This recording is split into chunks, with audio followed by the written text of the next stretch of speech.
12th standard physics chapter 1 electrostatics. இந்த எலக்ட்ரோஸ்டாட்டிக்ஸோட important கொஷின்ஸ்லாம் நான் உங்களுக்கு எக்ஸ்பிளைன் பண்ணுறேன். அண்ட் அது மட்டும் இல்லாமல் நம்ம எல்லாருக்கும் ஒரு கன்ஃபியூஷன் இருக்கும். அது என்ன கன்ஃபியூஷன் அப்படின்னா, ஒரு 5 மார்க்குன்னு எடுத்துட்டோம்னா அந்த 5 மார்க்கில் என்னெல்லாம் பார்ப்பாங்க, எதெல்லாம் எதிர்பார்ப்பாங்க, என்னென்ன விஷயங்கள் எழுதணும், என்னென்ன பாயிண்ட்ஸ் கண்டிப்பாக டெரிவேஷனுக்கு முன்னாடி எழுதணுமா, ஸ்டேட்மெண்ட் ஏதாவது டெஃபினேஷன் எழுதணுமா அப்படின்ட்டு ஒவ்வொரு கேள்விகள் நம்மளுக்குள்ள இருக்கும். அந்த கேள்விகளுக்கான பதில்களாக இனி வர வீடியோஸஸ் இருக்கும். ஏன்னா நீங்கள் சப்ஸ்கிரைப் பண்ணி வச்சுக்கோங்க. அப்போ தான் உங்களுக்கு இந்த வீடியோஸ் எல்லாமே வரும். ஃபார் மோர் வீடியோஸஸ் உங்களுக்கு என்ன மாதிரி வீடியோஸஸ் வேணும் அப்படின்னாலும் நீங்கள் கண்டிப்பாக கமெண்ட் பண்ணலாம். நீங்கள் ஃபர்ஸ்ட் நம்ம பார்க்குறது என்னது அப்படின்னு பார்த்தீங்கன்னா, கெப்பாசிட்டர்ஸ் இன் சீரிஸ். இதில் ஃபர்ஸ்ட் பாயிண்ட் ஹைலைட் பண்ணியிருக்கிறது எல்லாமே ரொம்ப ரொம்ப முக்கியமான பாயிண்ட்ஸ் அப்படின்னு சொல்லலாம். அண்ட் இந்த பாயிண்ட்ஸஸ் ஃபுல்லாக எழுதுறது ஒரு 100% உங்களோட ஸ்கோர் கொடுக்கும்.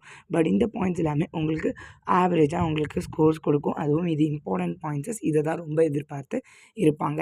அண்ட் லாஸ்ட் இருக்குல்ல, இந்த பாயிண்ட்டுக்கு ரொம்ப ரொம்ப இம்பார்ட்டன்ஸ் கொடுங்க. இந்த பாயிண்ட் ரொம்ப ரொம்ப முக்கியமானது. அண்ட் அடுத்த வீடியோவில் உங்களுக்கு டெரிவேஷன் நான் எக்ஸ்பிளைன் பண்ணுறேன்.